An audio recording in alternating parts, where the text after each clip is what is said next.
باوضو رہنے والی ایک بزرگ خاتون کا واقعہ۔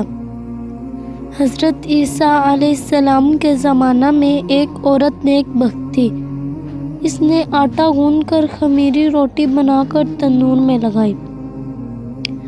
چونکہ نماز کا وقت تنگ ہو رہا تھا، اس لیے اس وقت اس نے نماز شروع کر دی۔ ایسے وقت ابلیس ملعون ایک عورت کی صورت بن کر اس کے پاس آ کر کہنے لگا کہ ارے روٹی تنور میں جل جاتی ہے، مگر اس نیک بخت عورت نے اس کے کہنے کا کچھ خیال نہ کیا اور نہایت خشوع و خضوع سے نماز پڑھتی رہی۔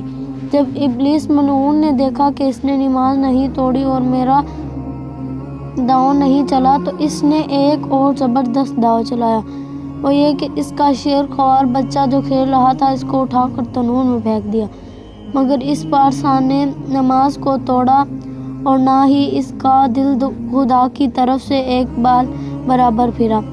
خدا کی شان دیکھو کہ اسی وقت اس عورت کے خاوند باہر سے آئے اور دیکھا کہ بچہ تنور میں کھیل رہا ہے۔ اللہ تعالیٰ نے تنور کی آتش کو لعل و عقیق بنا دیا۔ جب یہ خبر حضرت عیسیٰ علیہ السلام کو پہنچی تو اس وقت آپ نے اس عورت کو بلا کر پوچھا کہ تو نے کون سا ایسا عمل کیا جس کی ببرکت سے تجھے یہ کرامت ملی؟ اس نے کہا کہ میرا کوئی ایسا زبردست عمل تو نہیں ہے، مگر ہاں ایک عمل کی میں بڑی پابند ہوں، وہ یہ ہے کہ جس وقت میرا وضو ٹوٹتا ہے اسی وقت پھر وضو کر لیتی ہوں۔ شاید اسی کی برکت سے اللہ تعالیٰ نے مجھ پر رحم کیا اور اس جان کا صدمہ سے محفوظ رکھا، اور اللہ تعالیٰ نے مجھے یہ کرامت بخشی، اور جو کوئی حاجت و مراد مجھ سے مانگے وہ بھی خدا تعالیٰ پوری کر دیتا ہے۔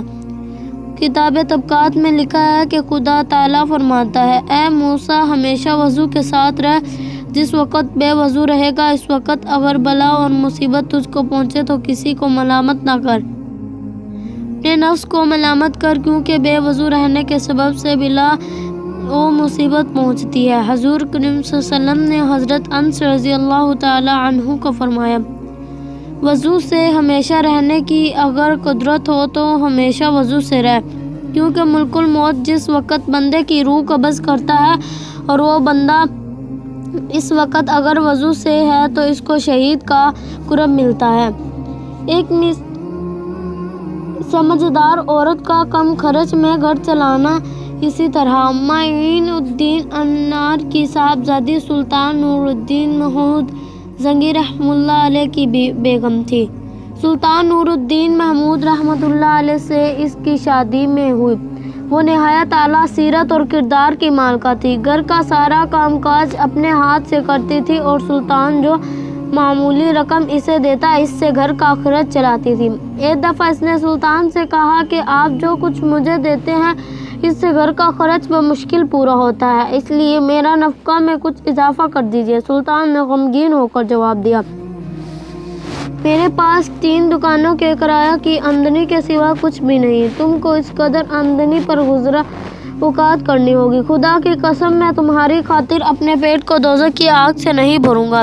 اگر تمہارا یہ خیال ہے کہ میرے قبضے میں بڑے بڑے ملک اور ان کے خزانے ہیں تو سمجھ لو کہ یہ سب کچھ عام مسلمان کا ہے، میں تو صرف ان کا خزانچی ہوں۔ مجھے مطلق اختیار نہیں ہے کہ سرکاری خزانہ کو اپنی ذات یا اپنے اہل و عیال پر صرف کروں۔ یہ مال دشمنان خدا کے خلاف جہاد جو مسلمانوں کی بہبود کے کاموں کے لیے وقف ہے۔ حمص کی 3 دکانیں میں تمہیں حبا کر دیتا ہوں، تمہیں اختیار ہے کہ خواہ ان کو فروخت کر ڈالو یا ان کا کرایہ وصول کرتی رہو۔ بیگم بھی بڑی باخدا خاتون تھی۔ سلطان کا جواب سن کر خاموشی ہو گئی اور پھر زندگی بھر سے نفقہ میں اضافہ کا مطالبہ نہ کیا۔ سبحان